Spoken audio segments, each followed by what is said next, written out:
Now we're configuring the switch. So press return to get started. I press enter. Remember what this mode is called? This is privilege. This is user mode.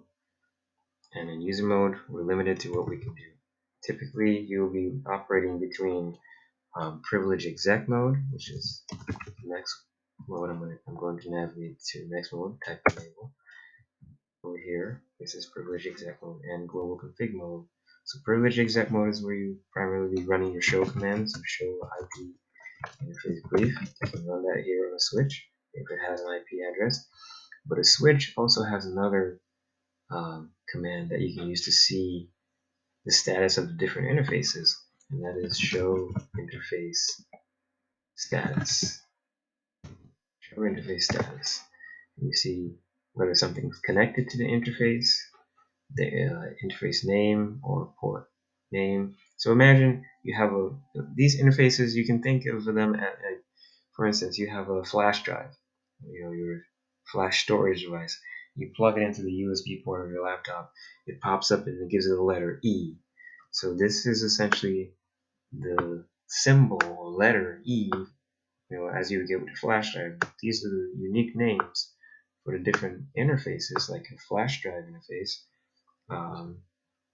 That are on this device that can be configured and interacted with. So if I press the space bar, I can see more. The status is important. You can tell what's plugged in where by looking at the status. So you can say, okay, there's nothing plugged into port 4. Nothing connected, not connected, status, not connected. There's nothing plugged into any of these ports. And you can look on the front of it, you can tell there's nothing plugged into the front of it. We only have our console cable that's plugged into this switch. So what if why don't we give the switch an IP address as well? Now, notice here it says VLAN 1, VLAN 1, everything's on VLAN 1, which means these are all under one. They can communicate with each other if they share the same IP.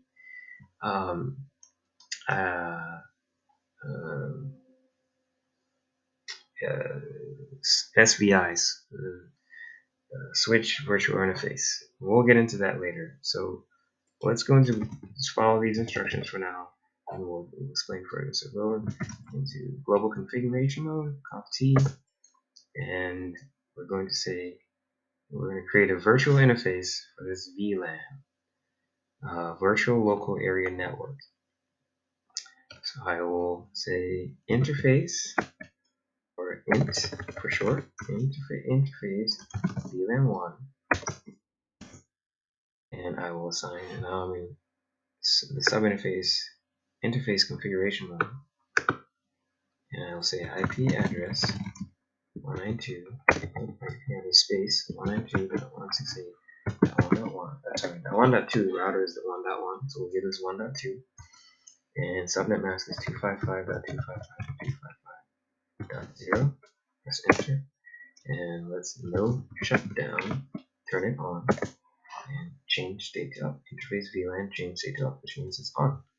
Now earlier, it was administratively down. It was turned on. It's turned off. Now it's on. So tab, exit. Let's go see for ourselves. Let's say show IP interface brief. Press enter. Press spacebar to scroll down. There it is. VLAN 1 now is up, and it has an IP address assigned to it. Now, what I can do is connect the router to one of these interfaces so the router's G00 interface that has that IP address that we assigned earlier to the switch, any port on the switch, and they should be able to communicate with one another. So let's try that. I'm going to need a copper straight through cable. So I'm looking through my connections down here. Go to copper's crossover, copper straight through. Click on left click, and I will look for. As I hover over, I see the names. Oh, there it is. Gigabit Ethernet 00. That's the one that has the IP address.